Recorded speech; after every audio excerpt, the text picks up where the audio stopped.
आप सभी विद्यार्थियों का स्वागत है हमारे चैनल पे। कैसे उम्मीद करता हूँ कि आप सब बढ़िया होंगे। तो आज मैं आपको बताने वाला पॉलिटिकल साइंस ऑनर्स का, तो यहाँ पे कोर 13, ठीक है, यानी कि सेमेस्टर 6 कोर 13 में आपको बताने वाला पॉलिटिकल साइंस ऑनर्स का बहुत ही महत्वपूर्ण प्रश्न, जो कि नागरिकता से आप क्या समझते हैं और नागरिकता के विभिन्न सिद्धांत कौन कौन से, इसकी विवेचना करना है। लेकिन नागरिकता से दोस्तों आपका परीक्षा में जो है प्रश्न जाहिर सी बात है कि पूछेगा ही पूछेगा, ठीक है। बहुत इंपॉर्टेंट प्रश्न है, तो आप लोग इसको ध्यानपूर्वक इसको सुनिएगा, ठीक है, और आप लोग याद करने की ट्राई कीजिएगा।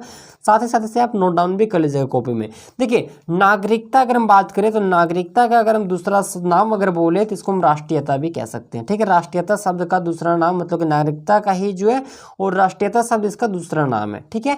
नागरिकता को किसी भी व्यक्ति और उस देश के बीच जो है उस संबंध के रूप में क्या करता है, परिभाषित किया जाता है, जिसके प्रति वह निष्ठा रखता है। और यह नागरिकता कुछ अधिकारों, सुरक्षा और विशेष अधिकारों के साथ जो आती है, और साथ ही साथ यह जो है अपने धारक के लिए कुछ कर्तव्य और जिम्मेदारियों के साथ भी जो है आती है। दोस्तों, नागरिकता बेसिकली अगर हम बात करें तो नागरिकता कई तरह से लोगों को मिलता है। जैसे किसी को जो है वो जन्म के साथ ही मिल जाता है, किसी को जाति के साथ, किसी को वंश के साथ। तो किसी जो कोई आप मतलब कि अच्छा खासा अगर वो काम कर रहा है, समाज के लिए वो काम कर रहा है, तो उसे जो है उस आधार पर जो उसको हम नागरिकता कह सकते हैं, ठीक है।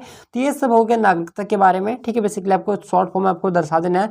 अब देखिए, नागरिकता के विभिन्न सिद्धांत भी है, सिद्धांत के बारे में पूछा गया है।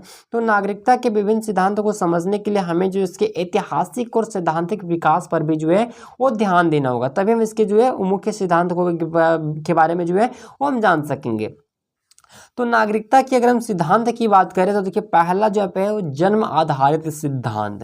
देखिए, इस सिद्धांत के अनुसार जो है जो व्यक्ति किसी देश के भीतर या इसके सीमा के भीतर जन्म लेता है, ठीक है, यानी कि कोई भी एक व्यक्ति अगर मान लीजिए अपने देश के भीतर या मतलब कोई जन्म लेता है, तो उससे उस देश की नागरिकता जो है वो प्राप्त हो जाता है।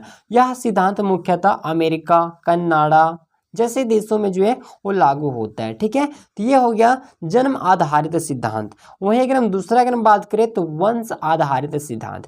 तो इस सिद्धांत के आधार जो है वो व्यक्ति को उसके माता पिता की नागरिकता के आधार पर जो उसे नागरिकता दी जाती है, भले ही उसका जो है वो जन्म किसी भी देश में हुआ, चाहे यूरोप के किसी भी देश, या फिर इस सिद्धांत का जो पालन मतलब कि करते रहते हैं, ठीक है।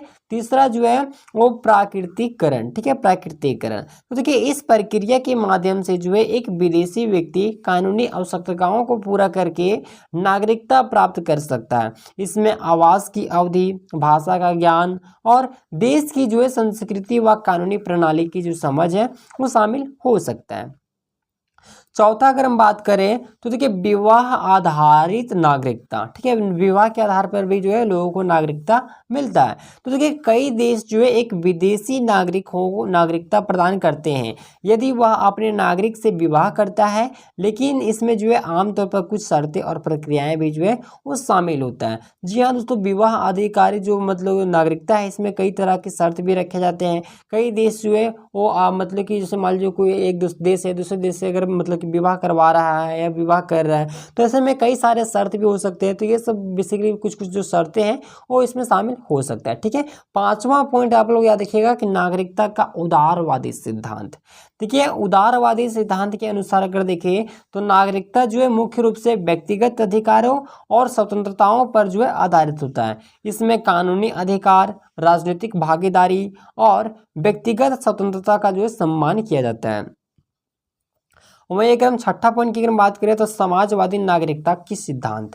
देखिए, समाजवादी दृष्टिकोण में जो है नागरिकता सामाजिक और आर्थिक समानता पर जोर देता है। इसमें नागरिकों के बीच आर्थिक विभाजन को समाप्त करने और संसाधनों के समान जो है वो वितरण पर इसमें जो है वो बल दिया जाता है, ठीक है। तो सामाजिक नागरिकता का सिद्धांत हो गया।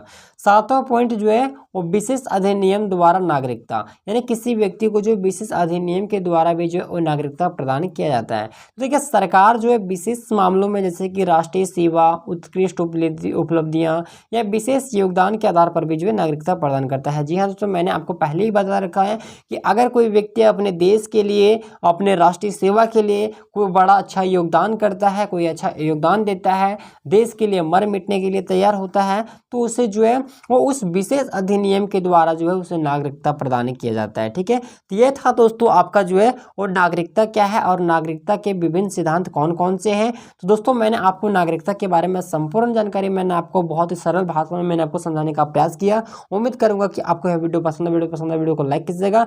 अगर आप चैनल पर नए हैं चैनल को सब्सक्राइब करके बेल आइकन को प्रेस कर लीजिएगा।